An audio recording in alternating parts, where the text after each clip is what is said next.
এটা গরুর ভুঁড়ি। এটা আমি চুন দিয়ে প্রথমে পরিষ্কার করে নিয়েছি, এরপর গরম পানি দিয়ে প্রচুর পরিমাণ ধুয়েছি। এরপর এটাকে হলুদ দিয়ে সিদ্ধ করে নিয়ে একটু বড় টুকরা করে কেটেছি। গরুর ভুঁড়ি একটু বড় করেই কাটতে হয়। আমি দুঃখিত সমস্ত ভিডিওটা দেখাতে পারলাম না ব্যস্ততার কারণে। রান্নার আংশিক অর্থাৎ মূল অংশটুকু দেখাচ্ছি। আমি এতে এই ভুঁড়িতে অল্প পরিমাণ মশলা যেমন লবণ, হলুদ, গোটা গরম মশলা অর্থাৎ দারুচিনি, ছোটো এলাচি, বড় এলাচি, লবঙ্গ, তেজপাতা, একটু আদা ও একটু রসুন আগে দিয়ে নিয়েছি। এরপর একটু সরিষার তেল দিয়েছি। এগুলি সব একসঙ্গে মেখে পরিমাণ মতো পানি দিয়ে সিদ্ধ বসিয়েছি। এখন এটা 1 ঘন্টা জাল করার পর আধা সিদ্ধ হয়ে এসেছে। বাকি মশলাগুলি দিয়ে এখন আরও 1 ঘন্টা রান্না করব। তারপর দেখেন কি হয়। এখন আমি মশলাগুলো দিচ্ছি। প্রথমে দিব আমি এখানে 2 কাপ পরিমাণ পেঁয়াজ কাটা। এখানে আছে 1 টেবিল চামচ পরিমাণ জিরার গুঁড়া। এখানে আছে 1 টেবিল চামচ পরিমাণ ধনিয়ার গুঁড়া। এখানে 1 চা চামচ পরিমাণ, যেহেতু আগে গোটা মশলা দিয়েছি সামান্য গুঁড়া দিচ্ছি। এরপর মরিচ আগে দিয়েছি, কিন্তু একটু ঝাল ঝাল করবার জন্য একটু শুকনা মরিচ গোটা আর একটু বাটা মরিচ দিলাম।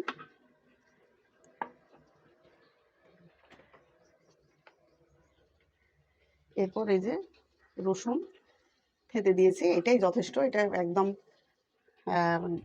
সিদ্ধ হয়ে যাবে, বাটা মশলার দরকার নাই।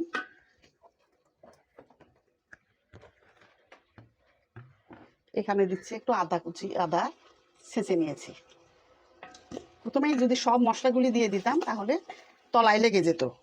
ভুঁড়ি রান্নার নিয়ম হচ্ছে অল্প অল্প, প্রথমে অল্প পরিমাণ মশলা দিতে হয়, তারপরে দ্বিতীয় পর্যায়ে এসে মশলা দিতে হয়, তাহলে তলায় লেগে যায় না, ভুঁড়িটা ভালো মতো রান্না হয়। এখন আমি এ পর্যায়ে একটু সরিষার তেলও দিয়ে দিলাম। যদিও ভুঁড়িতে যথেষ্ট তেল আছে, তবু খাবার তেলের একটা সেন্ট আলাদা, টেস্ট আলাদা, এই জন্য আমি একটু দিয়ে দিলাম। দিয়ে এখন আমি এটা নেড়ে ছেড়ে আমি একটু পানি দিব। আমি সামান্য পরিমাণ পানি দিব এখন।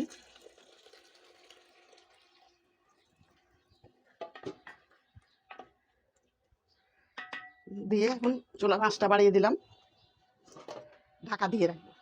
এইভাবে আমি কয়েকবার ঢাকা খুলে নাড়াচাড়া করব, তারপরে শেষে এসে দেখাবো আপনাদের। অনেক গরমের রোদ্রে এখানে রান্না করা যাচ্ছে না, অনেক কষ্ট হচ্ছে আমার, এই জন্য একটু শর্টকাট করলাম ভিডিওটা। এই যে ভুঁড়ির অবস্থা এই যে এরকম হয়েছে। আমার এই ভুঁড়ি রান্না করতে 3 ঘন্টা থেকে 3.5 ঘন্টা টাইম লাগলো। এটা সিদ্ধ হয়ে গেছে। এখন এই যে এরকম হয়েছে। চর্বি আছে, কেউ চর্বিগুলি ঢেলেও রাখতে পারেন, বা কেউ এর মধ্যে এরকমভাবেই মানে নরমটা খেতে চাইলে পছন্দ করলে খাবেন। আমি এই নরমটাই পছন্দ করি। এখন আমি এইটা, এখন আমার হয়ে গেছে রান্না, সিদ্ধ হয়ে গেছে, খাওয়ার উপযুক্ত হয়ে গেছে। আমি বেশ অনেকক্ষণ বারবার আমি পানি দিয়েছি এবং নাড়াচাড়া করে ঢেকে ঢেকে দিয়েছি। এখন আমি এটা শেষ পর্যায়ে বাগার দিব। এখন আমি চলে যাব এটা বাগারে, রান্নার শেষ পর্যায়ে। আমি ভিতরে চুলাতে আসলাম। এটা আমি ভুঁড়ির তেলই নিয়েছি, ঢেলে নিয়েছি, অনেক প্রচুর পরিমাণ তেল। এটা দিয়ে আমি ফোড়ন দেবো এখন।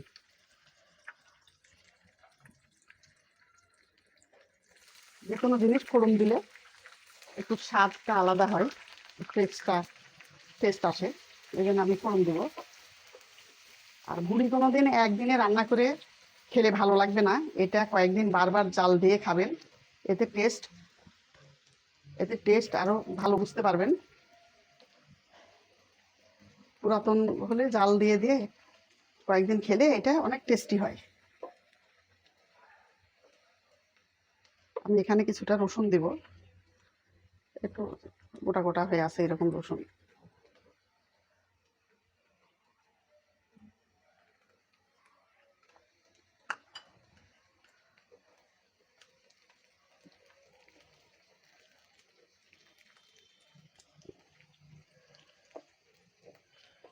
ভুঁড়ির রান্না করার অনেক ধাপ। এই ধাপগুলি পুরাটা যদি দেখাতে যাই তাহলে অনেক বড় ভিডিও হয়ে যাবে। হাজারো ছোট করতে চাইলেও এটা ছোট করা সম্ভব হবে না। এই জন্য আমি শেষের অংশটুকু দেখালাম, আপনারা পূর্বের অংশটুকু মুখে বলেছি এবং সকলেই আমার ধারণা একটু একটু জানেন, মানে কী করে ভুঁড়ি পরিষ্কার করতে হয়। অনেকবার ধুতে হয়, চুন দিয়ে পরিষ্কার করলে চুনের একটা টেস্ট যেন ভুঁড়িতে না থাকে, এই জন্য বহুবার ধুতে হয়। আমি গরম পানি দিয়ে অনেকবার ধুয়েছি, ধোয়ার পরে হালকা হলুদ দিয়ে এটা আমি সিদ্ধ করে নিয়েছি। তারপরেও কাটার পরে আমি কয়েকবার ধুয়ে পরিষ্কার পানিতে ধুয়ে সাদা পানি যখন বের হয়েছে তখন আমি রান্নায় গেছি।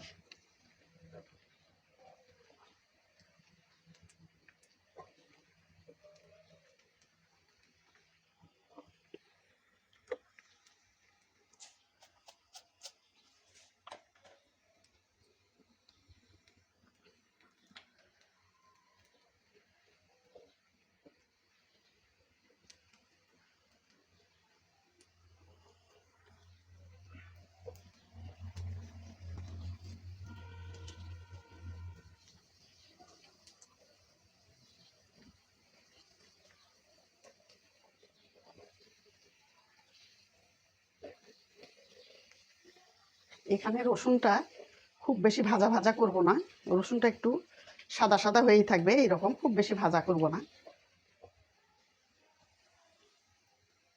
একটু সেন্ট বের হলেই, রসুনের একটু সেন্ট বের হলেই এটা আমি এর মধ্যে জিরা ফোড়ন দিয়ে নামিয়ে ফেলবো।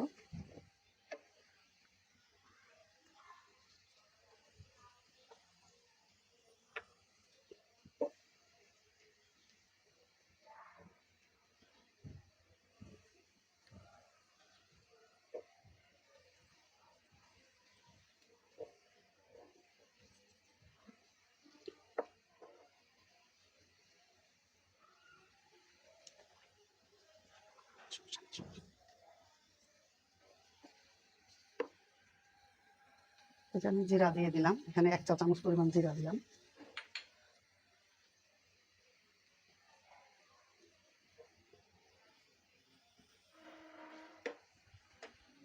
এই যে পেঁয়াজটা বেশ ভাজা ভাজা হয়েছে, রসুনটা একটু গোটা গোটা হয়ে আছে, এটাই আমার করার ইচ্ছা, এইভাবেই আমি করেছি। এখন আমি ঢেলে দিলাম ভুঁড়ির মধ্যে। এটা আমার হয়ে গেল ভুঁড়ি রান্না।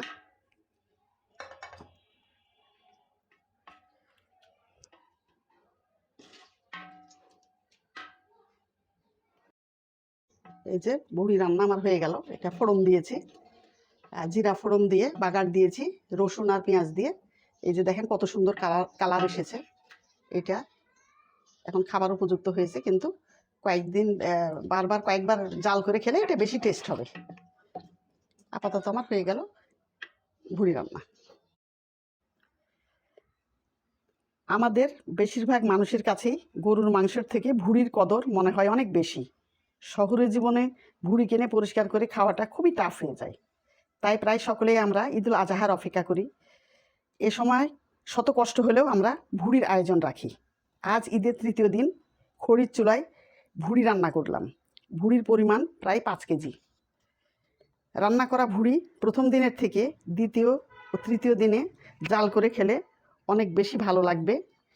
আমার রান্না আপনাদের কাছে ভালো লাগলে আমার চ্যানেলটি সাবস্ক্রাইব করুন, লাইক দিন, কমেন্ট করুন, শেয়ার দিন।